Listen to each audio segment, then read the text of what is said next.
welcome to another Wind Down Wednesday at Barry Island Books and Art. It is episode 4, and I have no mask for the first time in over a year.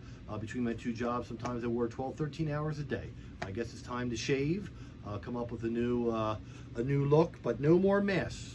If you would like to come in here and wear one, you're absolutely welcome to, but we are mask-free here at the bookstore, and we are now open every day. Hours will vary for another 2 weeks till we settle into our summertime groove. You can follow us on Facebook, to get the hours. And moving on with the show, as Steve Martin said, the phone books are here. Well, the calendar is here. So we now have the calendar for sale in the bookstore, which Marnie now has a new camera to play with, and we've designed this calendar from some photos that she's taken, I've taken, and some of Marnie's friends who spent the last year chasing nature on 7 Mile Island. So a wonderful calendar is available here and also at both the Hoy's locations. And as previously mentioned, you can come and get your 2021 7 Mile tide chart for all you water enthusiasts. We have the Stone Harbor Vacation Guide available here at the store, and we also have a CD called Songs from the Barn that my wife was involved in. So if you've heard about these things, now's the time to come and see us. We're open every day, and we are now going to move on with our show.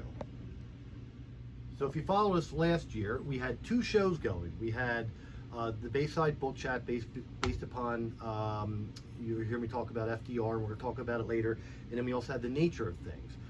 It's been a little bit of a crazy spring this year, so we haven't gotten to nature of things, but that's what I'd like to announce is we're going to alternate this show bi-weekly, and then to fill in the gap, we're going to start getting back to the nature of things. There's so much beauty in Cape May County that we like to spend time in, that we'd like to share with you and talk about how that connects to books. So we're going to be getting back to that. For this show, you'll notice that we always spend about a third of the time talking about the store like we have, and then we pick a segment to talk about as it relates to books, and at the end of it, it is more like what FDR's fireside speeches and chats were about, and that's what's coming next.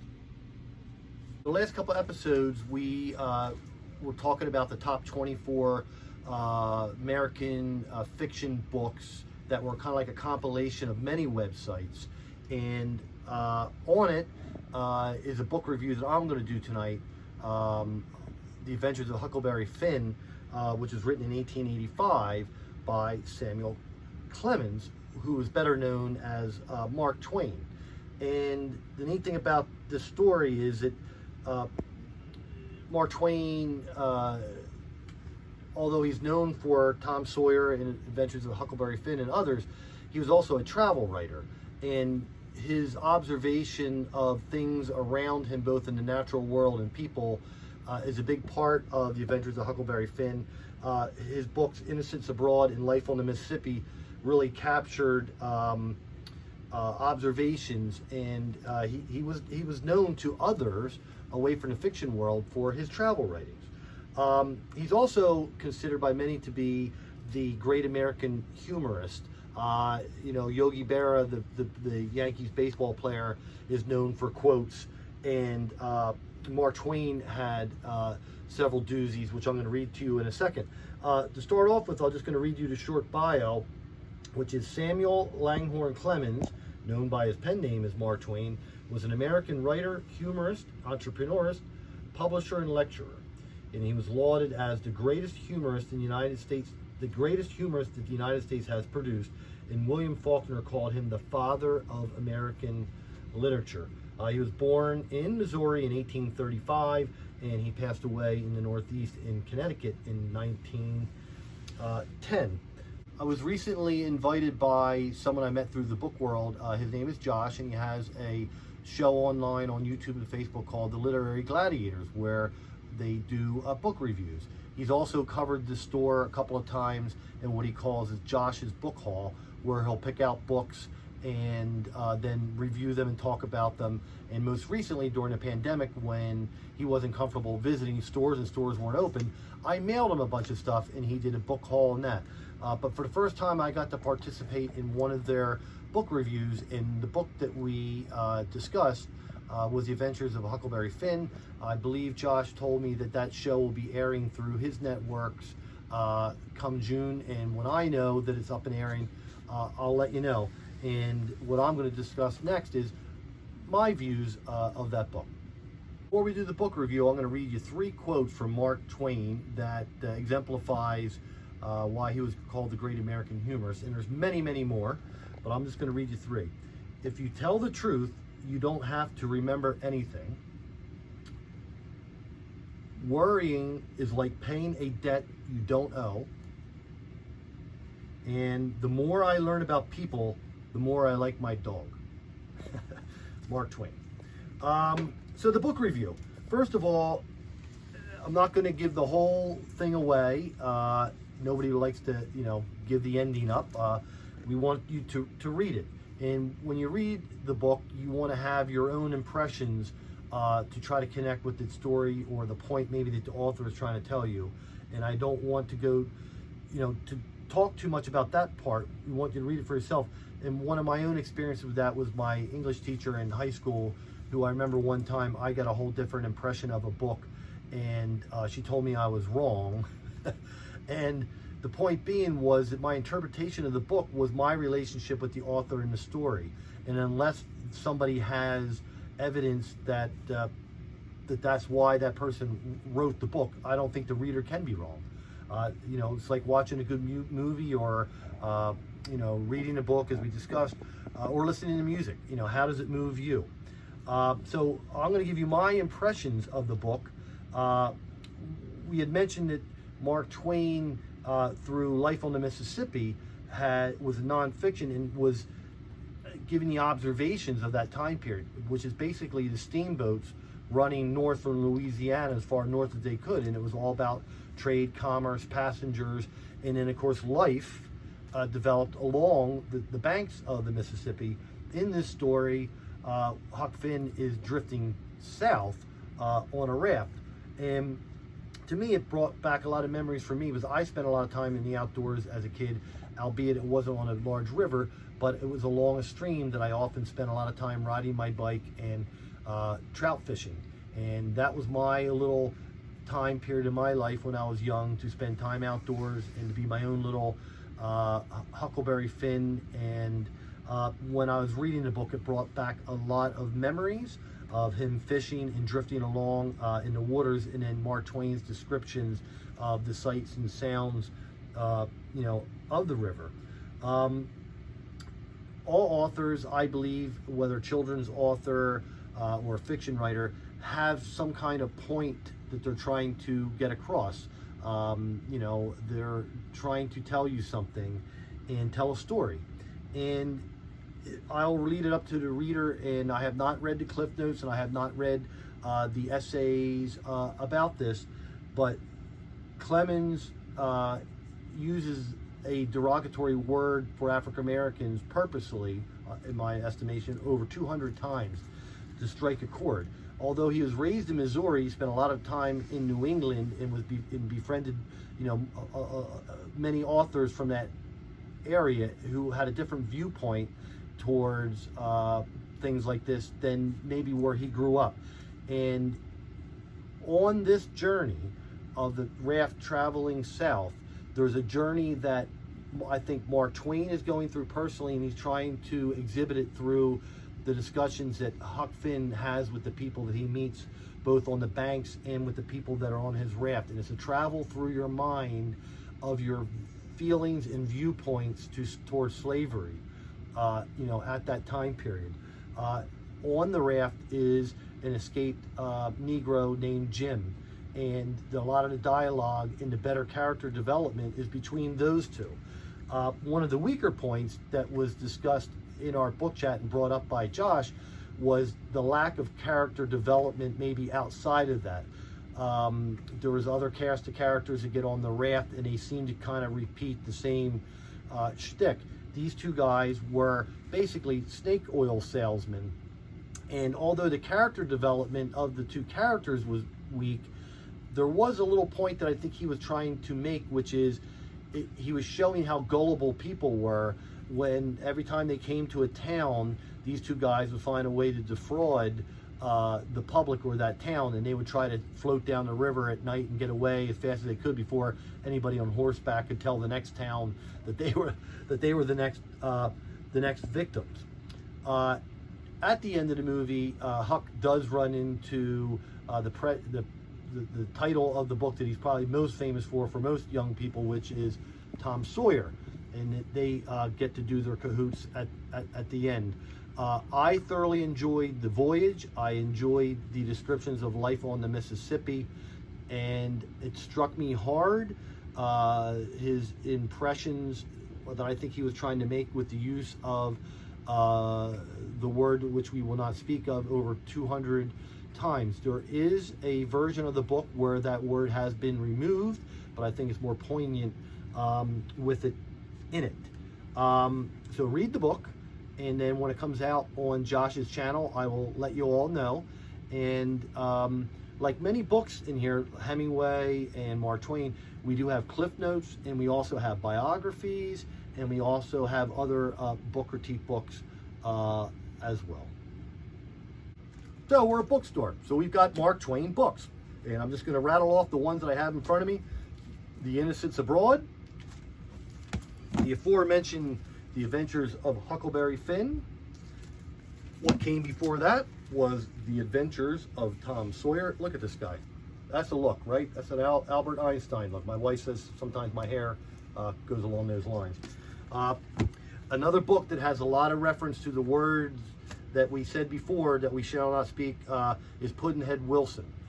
That has a lot of reference as well. And I do not know anything about Mark Twain's Roughing It. And we did talk about the nonfiction Mark Twain Life on the Mississippi, which I did have a second printing of, and if I didn't sell it years ago, I would be able to show you a copy of it. And like I said, we've got cliff notes, both Mark Twain's Huckleberry Finn and The Adventures of Tom Sawyer. And as mentioned, we have essays and biographies on many of our authors, and so we have two books on criticism and reflections on Mark Twain. So next we're going to put up on the screen the answers to last episode that we talked about trivia for the classics. We had some questions, and we have a winner, and we're going to post the winner and the answers.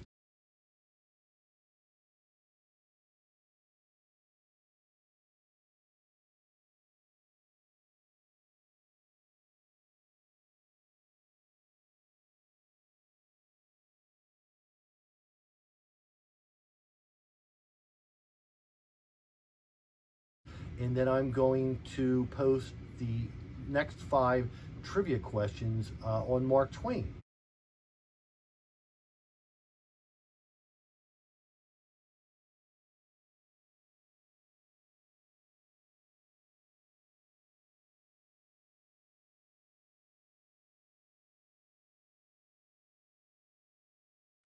The last part of the show is in the origins of why we call it the Bayside Book Chat, which again, to be over repetitive, has a lot to do with FDR and the fireside chats, and that is the political current events part of the show. And whatever is happening is what we're going to talk about, and hopefully in the future we get to move on from some things, and it looks like we have, because we're going to be able to put a couple things to bed here with some final last remarks. We're maskless now, which is great. I wore a mask at my day job 9 hours, and then sometimes here, sometimes 12, 13, 14 hours a day. And it always amazed me how hard it seemed for some to respect that. And when they came into a store, instead of belittling or asking questions or being defiant, just going along with it. Me and many fellow employees kind of felt, if I can wear my mask for 13 hours a day and you're out to just get eggs and milk for 10 minutes, maybe you could just put your mask, your mask on without having to, push about it. So it's become a very polarizing thing and a very talked about subject. And a story came to my mind. I like to put things in political cartoons, or a different way of looking at things sometimes can sum things up. And something that came to my mind about the mask was, over the last couple of years, there was a lot of things in the news about stores refusing to serve certain people if they felt like it was against their religious beliefs or they had a different view towards things. And it amazed me how a group of people who said that the store owner would have every right to tell a gay couple that they could not have a wedding cake would then tell that same shop owner that he did not have the right to tell them whether they about them wearing a mask. So I found that kind of hypocritical, and it made me realize that these things were not necessarily about the store owner, but more about the person themselves and their own views. You can't have both sides. You can't eat from both sides, talk from both sides of your mouth at the same time. So that is one thing that came to my mind about the mask. With COVID, an example of it would be, what harm would it be if all the people who wore the mask were right that mask wearing was okay, as opposed to those that didn't? For the folks that if we all wear the masks, what would be the worst outcome of that versus if we didn't, and there was truth to the fact that by not wearing a mask, additional people were being killed. And it reminded me of how we look at environmentalism. We could say we need to clean up the air in the water, and it would make sense that it would benefit us. But then there's others who say, that due to economic reasons that, that's where the harm would come. If we clean up our water and our air, maybe we would find that certain things like asthma and cancer are not as prevalent. So what would the harm be if we actually cleaned up our air and the water, other than the economic argument? But it makes sense, right? So another thing that I thought about that makes sense is, if you're a farmer and they told you that you were going to lose your livelihood and you're going to lose all your cattle or your pigs or your chickens or whatever it may be, that a bird flu or a swine flu or the hoof disease or something was going to come and affect your livelihood, you would very rapidly take the preventative measures that the veterinarians and government agencies would do to help aid you in doing everything you could to stop that from happening.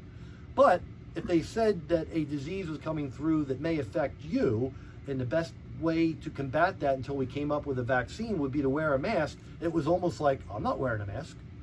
So are you taking better care of your animals, or are you taking better care of yourself? Do you care more about the animals, or do you care that much about humanity? So it was a very challenging year that we've gotten through, 13, 14 months. I remember last spring, being closed and the fear of the unknown and what was going to happen. But I'm always sometimes wearing a t-shirt. Other episodes I've worn science, because I was trying to, respect the people who put their brain power forward to come up with the only true answer to all this, which was a vaccine. And so congrats to them, a toast to them. I mentioned earlier that they could probably get a free dinner anywhere they want for the rest of their lives. During this pandemic, I think, unfortunately, it has shown the worst of many people and the worst of us, maybe as a culture, as a nation, however you want to look at it. And so I go back to coexist, and Anthony Bourdain, and trying to find ways that people and cultures can find more commonality than a polarized opposites. So let's all keep that in mind. And as a retailer, I wouldn't say I was in the front lines like a nurse was, or some other people that we consider absolute heroes, people who worked in a supermarket at low wages and had to be there every day. And to all the people who have put their best foot forward, have coexisted, and who've worked frontline jobs, and who put the betterment of humanity ahead of themselves, I salute you. And tonight we have a local beer. We'll go through all the local companies. This year is beer year. Last year was wine. This happens to be 7 miles, golden Pilsner lager called Mother's Helper. So cheers to all of us, and let's put this all behind us.